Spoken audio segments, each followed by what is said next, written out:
Alright, what's going on, guys? Trev back again. Here to bring you another video. This one's going to be doing my next review for the DC direct to DVD or Blu-ray releases.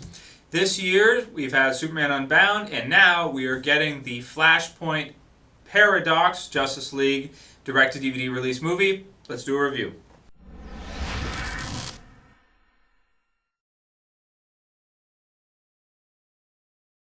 Okay, so those of you who have been following my channel for a while know how much I absolutely love these direct-to-Blu-ray and direct-to-DVD release DC animated movies. They have just been absolutely crazy the last couple years. We have had Batman The Dark Knight Returns, parts 1 and 2, which were so amazing to see, so amazing. Superman Unbound was good as well. Justice League Doom I thought was great. All-Star Superman, amazing. Batman Year One, Superman Batman Apocalypse, Batman Under the Red Hood, awesome.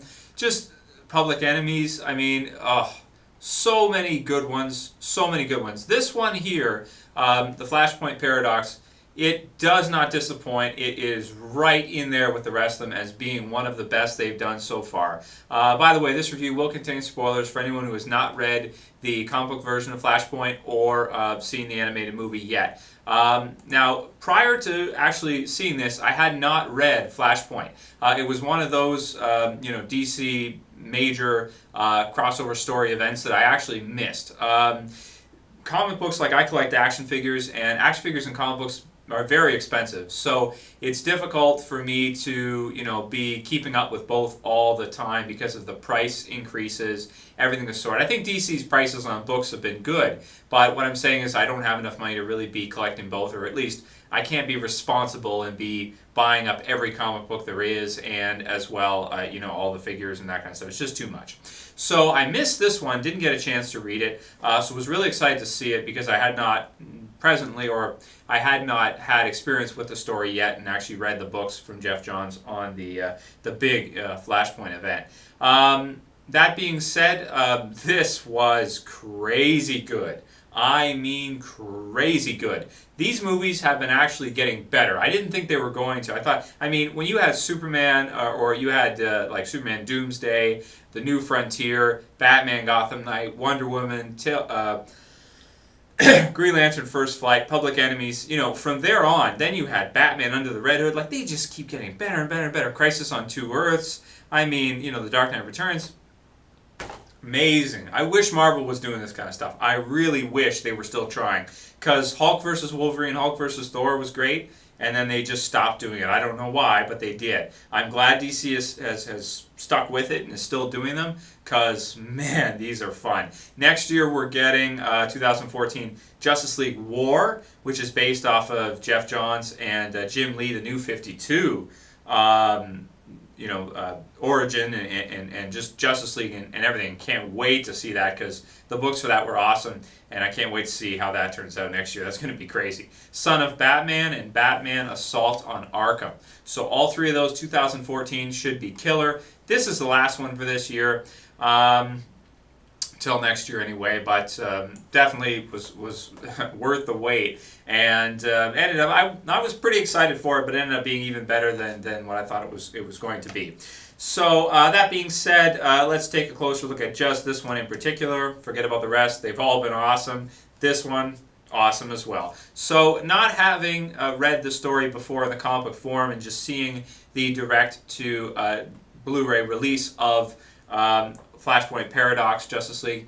The story is amazing. I really like in DC how they incorporate the multiverse idea or the alternate reality, and they really bring like the physics into their stories a lot of times, because you have characters that are so powerful, like the Flash, Superman, these uber powerful characters, Captain Atom, Captain Marvel, all these different types of characters that are so powerful. When they bring in the physics into it and of how things would work and the possibility of alternate realities and Flash basically in this one, where he essentially performs a selfish action, okay, for him, which, he tries to save someone he loves in his origin.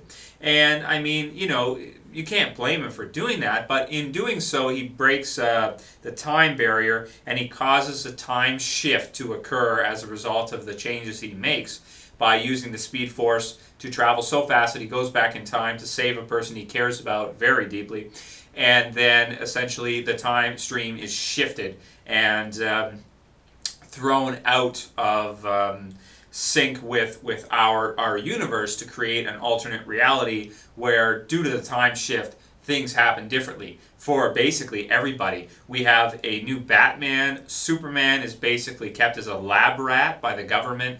We have a lot of characters being very different. Aquaman being very different from how he is in our main DCU. Wonder Woman as well being very different from how she is in our DCU. And getting to see all these different characters in this alternate reality where things are totally different is very, very, very cool. Instead of Bruce Wayne as Batman, instead of his origin basically is changed so that instead of his parents dying and him becoming Batman, his father Thomas Wayne, basically Bruce is shot and killed. And his father Thomas Wayne grabs the guy who does it, and I'm trying to remember his name, and beats him to death.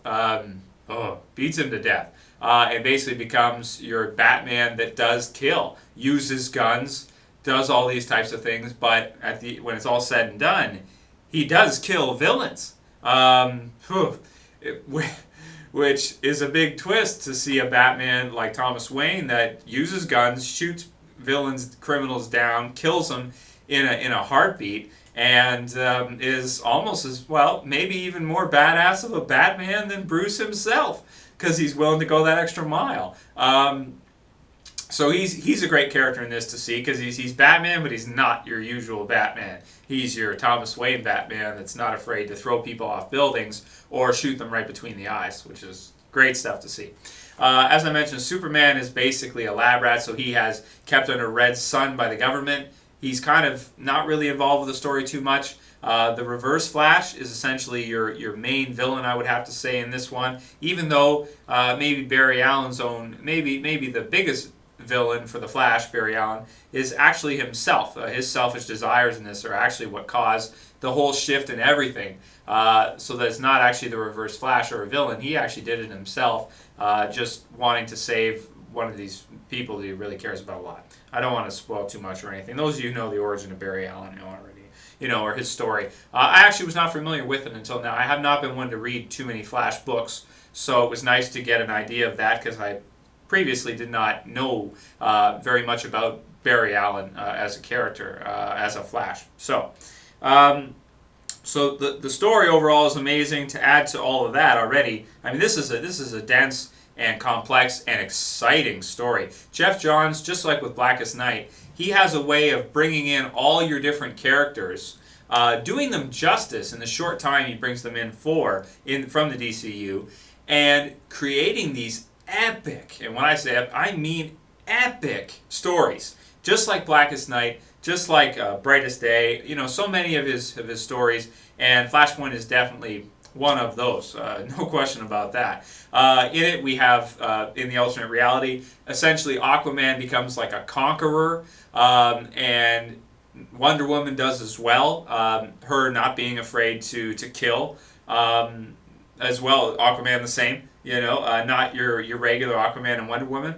So from Themyscira, you have Wonder Woman and her army, basically taking over and spreading. Then you have the humans on one side, her and the Amazons on one side, and then you have Aquaman. So you have these three, and they're at war with each other. And the humans are by far the weakest of the three. So it's a great story. You have Aquaman, the most badass Aquaman, aside from maybe the Blackest Night undead Aquaman, maybe even more badass than that, depending on how you want to look at it. And, he's, in it we see lots of different characters die. You got Lex Luthor for the human side. He gets executed. You've got Deathstroke. He gets executed by Black Manta because Aquaman is different, and he's taken over Atlantis and everything, and basically the sea completely. As a conqueror, Sea Master and Black Manta answer to him. They work for him, and it's just... crazy.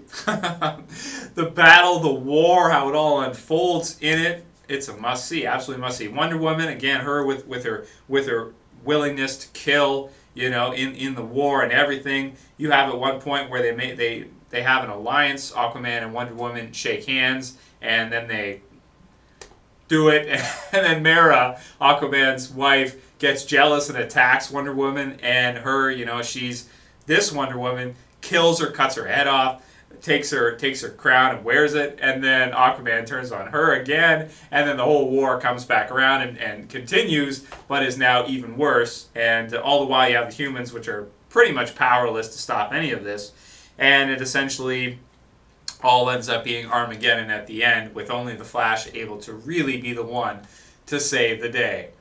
Whew! 10 out of 10 in terms of the story. That's one of the most epic. In terms of Flash, I think, and I have not read all, you know, like I said, I don't read the Flash comics generally, I haven't really, but I can't really think of any that would be more epic than that. That's pretty damn epic. So the story for me, I would give it a 10 out of 10. It's, oh man, amazing stuff, amazing stuff. So that's all great. In terms of the graphics in this, the effects and the art, animation, is, oh man, it's amazing. Some of the characters look really buff, like everybody looks buff, like Aquaman, his freaking tank, like he walks out, his chest is huge, his traps are all big, and he's like, you know, and the rest too, like everybody looks like that. So they're all bodybuilders. So that's cool. I mean, it's based on the art style, right? So it looks good. And the women all look, you know, great and everything, the Amazons and Wonder Woman and everything. And then the visuals of Flash fighting, like when he's using the Speed Force and he's running and then he's punching a guy and he's punching him in the stomach 3 times and then an uppercut to the face. You know, all these different things, running up buildings and down and around. You've got Batman, he's blowing guys away, shooting them between the eyes, and you know, the point where you see a person's head and a bullet comes, or a villain's head, and it comes whizzing through the back of his head, and then you see Batman at the back and he's like this through the hole in his head. Ah, it's amazing. Really good stuff. So the visuals, I would say, are pretty damn close to perfect too, maybe a 9. In terms of the voice acting and the audio, I loved it. I loved every character's voice in this one. We have Kevin Conroy. Thank you, Kevin Conroy, for continuing his work as Batman. He is the one true voice of Bruce Wayne Batman. Anybody else that tries to play Batman, to me, sounds fake, unless you're talking like The Dark Knight Returns, because that's an older Batman. But anyone who tries to do the voice of Bruce, aside from Kevin Conroy, I'm like, that's not Batman. That's not Batman. Then I hear Kevin Conroy say, that's Batman. That's Bruce. There he is, Kevin Conroy. Awesome. So they had him back for this. And then they had another voice actor who I haven't heard of before. Let's see, I got his name. Kevin Mckidd plays Thomas Wayne. So you're Batman that is willing to kill and shoot and use guns and all these things. And he does an amazing job. He sounds like Rorschach, kind of, from Watchmen. Now he wasn't the one who played Rorschach in Watchmen. I forget that guy's name. The short guy with the red hair, Ginger, the angry Ginger. But he sounds a lot like that. You know, when he kills villains and everything like that. He reminds me a lot of like your Batman Rorschach, you know, your Thomas Wayne Batman Rorschach that's willing to kill. So that's all good. I love his voice and everything. The rest are all great. Aquaman, Wonder Woman, Barry Allen, they all sound great, just like how I would imagine the characters to sound, which is good stuff.